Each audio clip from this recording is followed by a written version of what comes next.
Balance sheet financial statement में आपके पास दूसरा चैप्टर जो है, दूसरा जो टॉपिक है फाइनेंशियल स्टेटमेंट, कंपलसरी आपके पास होता है बैलेंस शीट।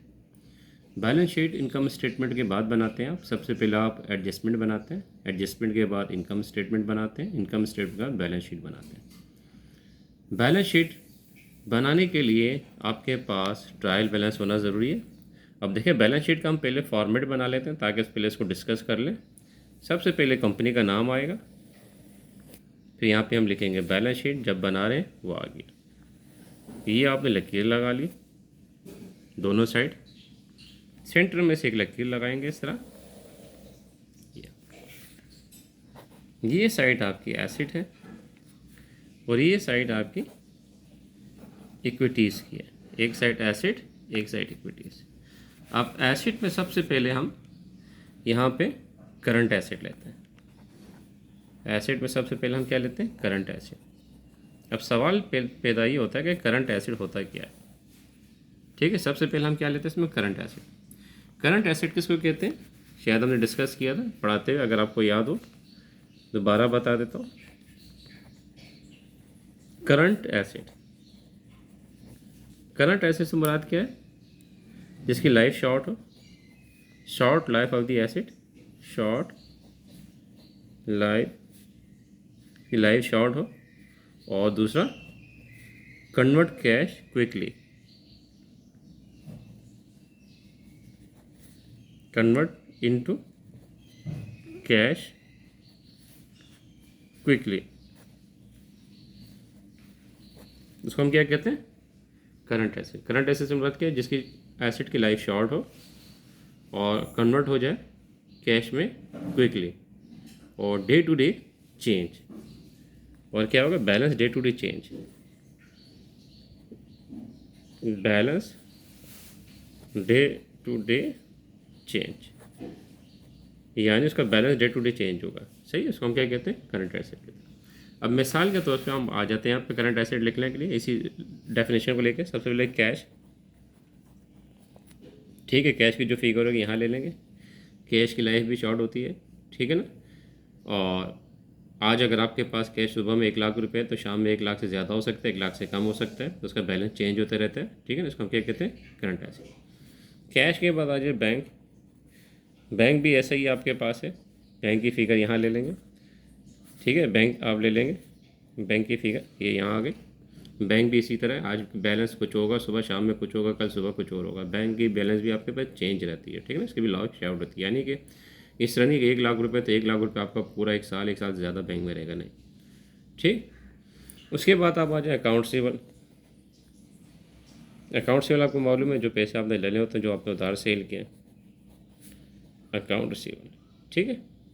इसमें से हम लेस कर देते हैं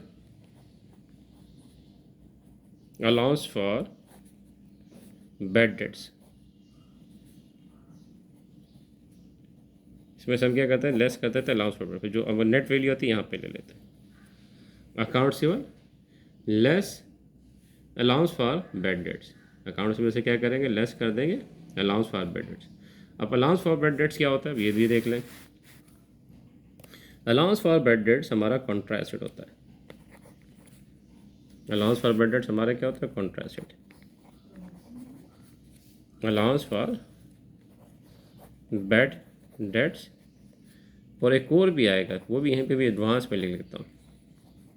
allowance for depreciation, allowance for bad dates और अलाउंस फॉर डेप्रीसिएशन, दोनों हमारे क्या है? कॉन्ट्रा एसेट है। अलाउंस फॉर बैड डेट्स और अलाउंस फॉर डेप्रीसिएशन हमारे दोनों क्या है? Contra asset, Contra asset. Contra asset और कॉन्ट्रा एंट्री में फ़र्क है। कॉन्ट्रा एंट्री आपकी क्या थी? जो आप कैश बुक में दोनों साइड पे रिकॉर्ड करते हैं, डेबिट में भी, क्रेडिट में भी। लेकिन कॉन्ट्रा एसेट से मुराद वो एसेट होता है जो आप रिलेटेड एसेट के वैल्यू को डिक्लाइन करता है। कॉन्ट्रा एसेट से मुराद वो एसेट होता है जो अपने से रिलेटेड वैल्यू को डिक्लाइन करता है, ठीक है। अलाउंस फॉर बैड डेट हम किस में रिकॉर्ड करते हैं? अकाउंट सेल का साथ, देखिए अकाउंट सेल की वैल्यू को कम कर रहे हैं। अकाउंट सेल जो फिगर आपने ली उसमें से लेस कर देंगे अलाउंस फॉर बैड डेट, तो क्या हो रहा है? इसकी वैल्यू कम हो रही है, तो इसी वास्ते में इसको क्या कहते हैं? Contra asset. कॉन्ट्रा एसेट से मुराद वो एसेट जो अपने से रिलेटेड एसेट की वैल्यू को कम कर रहा है। तो ये हमारे पास एक आ गया अलाउंस फॉर बैड डेट्स। अब इसके बाद अलाउंस फॉर डेप्रिसिएशन बाकी है, ये भी यही है, कॉन्ट्रा एसेट है, और ये भी अपने से रेटेड वैल्यू को डिक्लाइन करता है, ठीक है।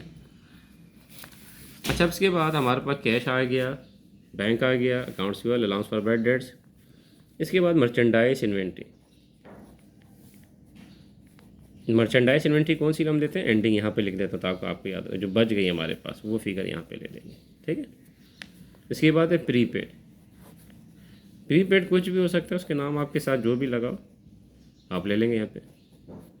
प्रीपेड के बाद है ऑफिस सप्लाईज, ऑफिस सप्लाईज, ठीक है। ऑफिस सप्लाई जिसके आगे लिखा हो वो आप भी ले लेंगे।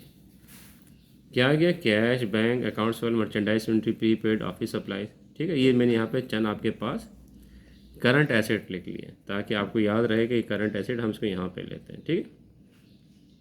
अब इसके बाद आपके पास आ जाता है फिक्स एसेट, यहाँ पे हम लगाते हैं fix asset.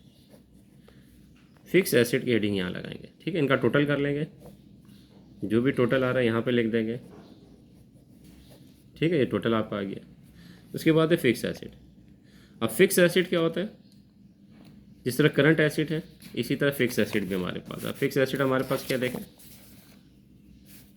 Fix asset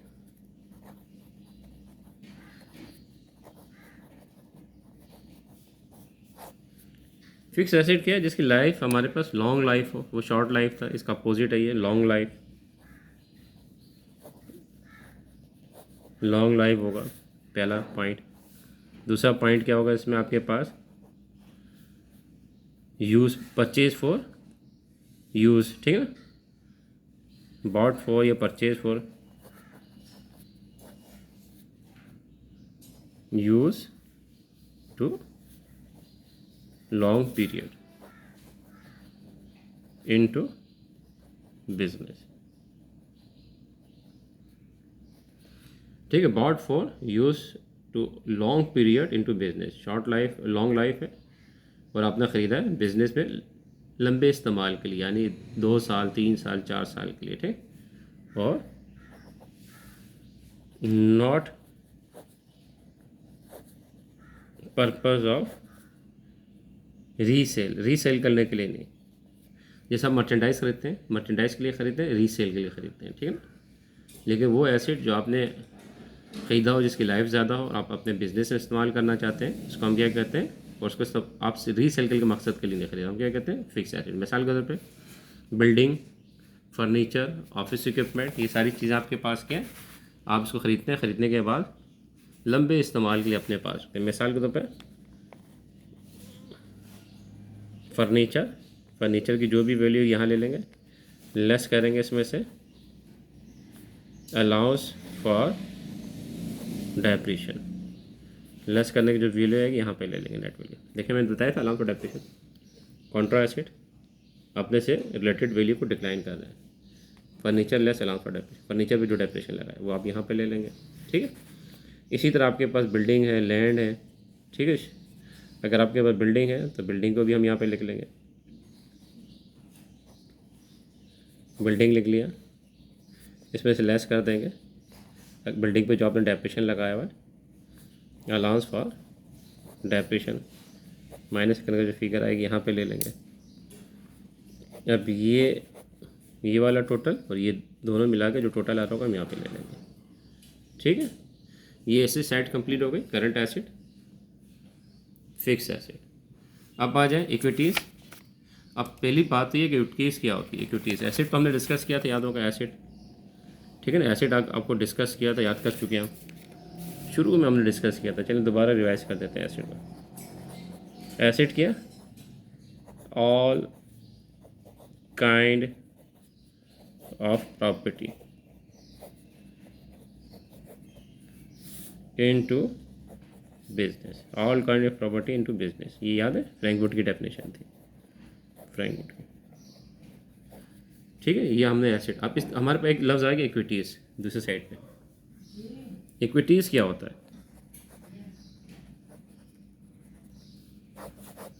equities को हम डिस्कस कर लेते हैं। इक्विटीज़ से मुराद क्या है, इक्विटीज़ कहते हैं सोर्सेस ऑफ फंड, तो क्या कहते हैं इक्विटीज़ को, sources of fund to start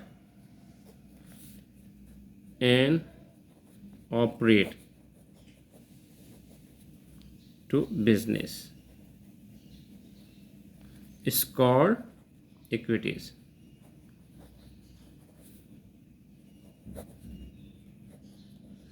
equities क्या कहते हैं? Sources of fund to start and operate to business is called equities. अब इक्विटीज़ हमारे पास दो टाइप की होती है, एक इंटरनल एक एक्सटर्नल.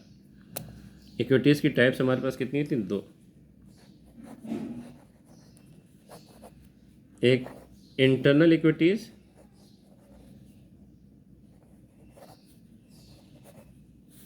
एक होती है हमारे पास external equities.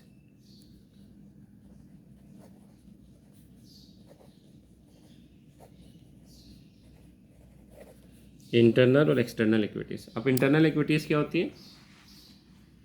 Sources of fund to provide the owner. जो ऑनर आपका प्रोवाइड कर रहा है, ऑनर जो प्रोवाइड कर रहा है फंड, उसको क्या कहते हैं हम? Internal equities. और एक्सटर्नल इक्विटीज़ क्या कहते हैं? जो हम लोन ले रहे हैं, लोन वगैरह पेबल जो हमने लिया, लोन लिया स्टार्ट एंड ऑपरेट के लिए, ठीक है, उसको हम क्या कहते हैं? External equities. यानी आउटसाइडर क्लेम. ये क्या होता है? एक्सटर्नल इक्विटी हमारे पास क्या होता है? Outsider claim of the business asset. अगर हम इसको लिखेंगे तो outsider claim on business asset, ठीक है. आउटसाइडर क्लेम होता है इक्विटीज़, यानी लोन वगैरह पे. इंटर इक्विटीज़ क्या होते हैं? ये ऑनर्स का होता है. Sources of fund provide by the owner. sources of fund provide by owner. जो ऑनर ने प्रोवाइड किया उसको इंटरनल इक्विटीज़ कहते हैं. जो आउटसाइडर क्लेम या आउटसाइडर जो ने प्रोवाइड किया फंड, उसको हम क्या कहते हैं? एक्सटर्नल इक्विटीज़ कहते हैं, ठीक है. इसको इस तरह भी लिख सकते हैं, sources of fund outsider, sources of fund outsider, ठीक है ना, वो भी कह सकते हैं. आउटसाइडर क्लेम भी कह सकते हैं. तो हमारा क्या इक्विटीज़. इक्विटीज़ दो तरीके के हैं, एक इंटरनल और एक एक्सटर्नल, ठीक. अब आप आ जाते हैं इक्विटीज़ के. हम इस कॉलम को हम बनाते हैं, हम इसको कंप्लीट करते हैं. इक्विटीज़ में सबसे पहले हम लेते हैं लायबिलिटी. लायबिलिटी कौन सी लेंगे? आपके पास हमारे पास लायबिलिटी आ जाएगी इक्विटीज़ के अंदर. लायबिलिटी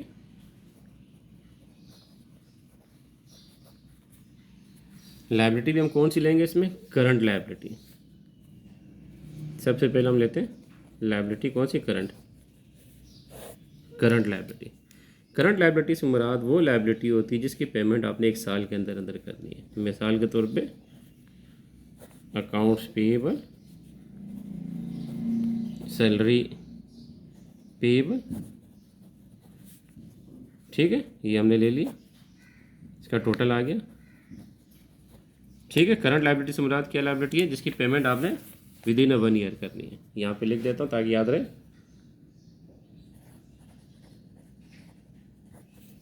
करंट लायबिलिटी, ठीक है ना. एक्सटर्नल इक्विटी क्या होती है? बेसिकली लायबिलिटी होती है, ठीक है ना. ये लायबिलिटी है.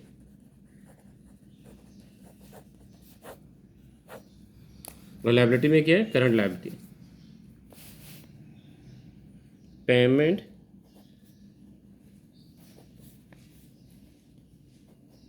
विद इन 1 ईयर और इक्वल. जिसकी पेमेंट आपने एक साल के अंदर अंदर करनी है, एक साल तक पेमेंट करनी है, तो उसका क्या हम कहते हैं? Current liability. एक होते हैं हमारे पास long term liability. Current liability की बात कहती है हमारे पास long term liability. Long term liability, long term liability या फिक्स लायबिलिटी, ठीक है. इसको हम क्या कहते हैं? इसकी पेमेंट हमने एक साल के बाद करनी है. पेमेंट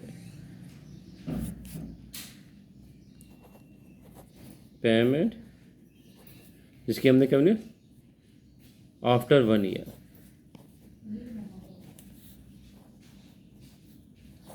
जिसकी पेमेंट हमने एक साल के बाद करनी है उसको हम क्या कहते हैं? फिक्स लायबिलिटी या लॉन्ग टर्म लायबिलिटी कहते हैं.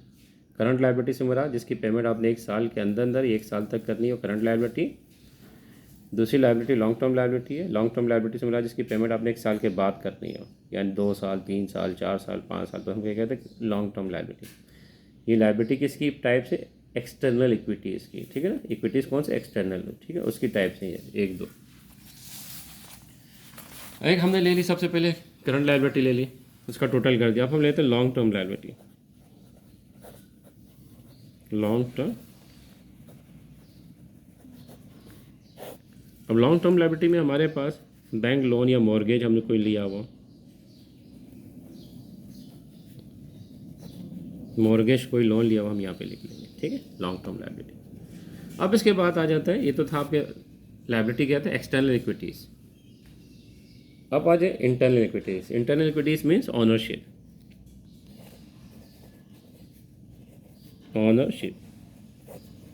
ऑनरशिप का कॉलम अब हम बना लेंगे।